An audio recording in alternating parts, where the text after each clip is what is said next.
Hello YouTube, this is We All Juggle Knives with another folding knife review. Yes, this very fancy looking knife is a knife from Kizer. I gotta say, the packaging, first rate. It came in this box, then inside that box is that box, and yes, the knife did try to bite me. It happens in this business. But very nice box, and then, hold on, inside your box, you got this nice case. Yeah, you got this nice, kind of like a glasses case. I like that. I mean, I like that they go the extra mile.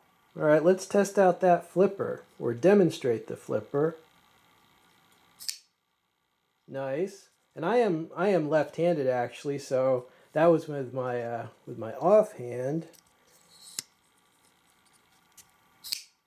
Nice. Yeah, I mean, the pivot is quite smooth, and the flipper, it's designed correctly. You know, you don't have to chase it. Now, the reason this pivot is so smooth is because this actually has the IKBS bearing system. Here's a close-up for you of the lock bar on the partial tang of the knife. Right, pretty early lockup, which is good. And how secure is that? You know, there's no blade play.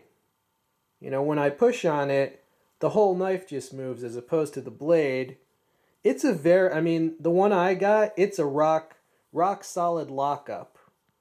You can hear that it locks up. I mean, you can hear the solidness of that lockup. And it just got the barest hint of a thumb rest right there. There's the pocket clip. Two-position pocket clip. Kind of a frog tongue design pocket clip. Yeah, I do like this blade shape. You know, I don't know if it's the most practical. It depends what you want to do with your knife, but they also have a drop point model. I chose this just because, with pricey knives, just stuff that catches your attention, catches the eye. I mean, yeah, if I'm going to review this knife, I wanted the most sensationalistic version. And I gotta say, it's just a cool looking knife, an impressive looking knife. But it is not my first Kizer. You might remember this this knife.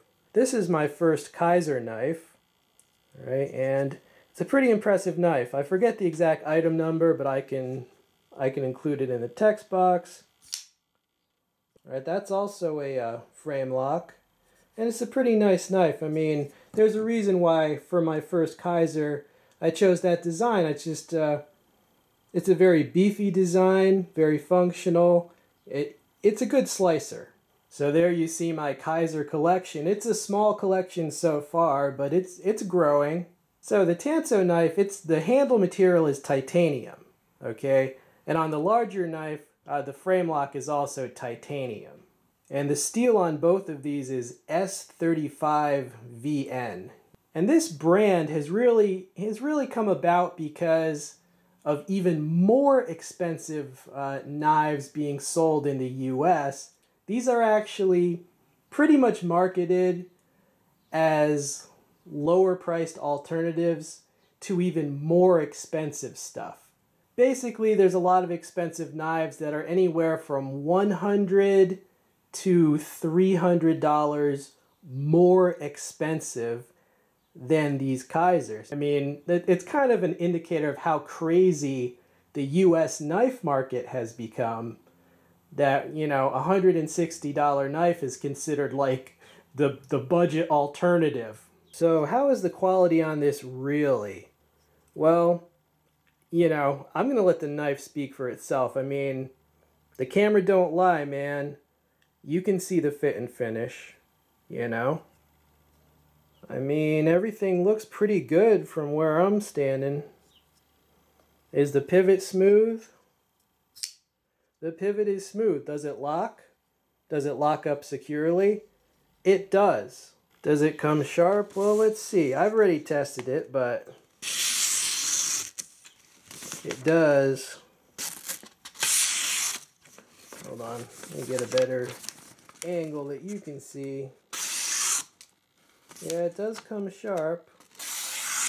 And there's a close-up of the edge, and you can also see it's a pretty nice stone wash. You know, the grind looks pretty perfect to me. I mean, I don't see any flaws mechanically or appearance-wise, I don't see any flaws in the knife. I've never seen a knife of this high quality come out of China.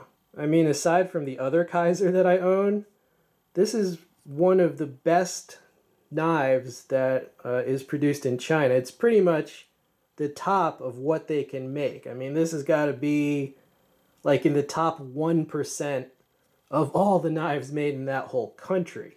So, should you buy this Kizer as opposed to, let's say, like a $260 Benchmade? You know, should you buy a $160 Kizer with the S35VN, or should you buy, let's say, a $260 Benchmade? You know, for $100 more, should you buy the more expensive knife? You know, just because of country of origin? No, I mean, if a knife is mechanically better, I'm perfectly willing to pay more. But if you're just going to base it on, like, country of origin, I mean, to me, that's like paying for a name, you know? You have to show me physically why one knife should be $100 more or $200 more. Yeah, this is just a very attractive knife. I don't know, something about, like, the lines and angles of this blade kind of contrasted with all the, you know, with how the handle looks. I don't know, I just like it. I think this is one of Kizer's best designs. I mean, I looked at every Kizer knife, you know, deciding which one to get, and I think this is one of their best designs. So, are these Kizer knives with the good steel and the titanium frame lock, does this mean the end for fancy, expensive U.S. production knives? No, it doesn't. The market is huge, okay? So there's room for $1,000 knives, and there's room for $400 and $500 knives, and there's room for knives around $150 to $200, which is the slot that these Kizers are in, and it's a pretty good place to be. Okay, YouTube, well, I hope you enjoyed seeing this pretty nice looking knife. I'm definitely happy with it. This has been We All Juggle Knives. I'm out.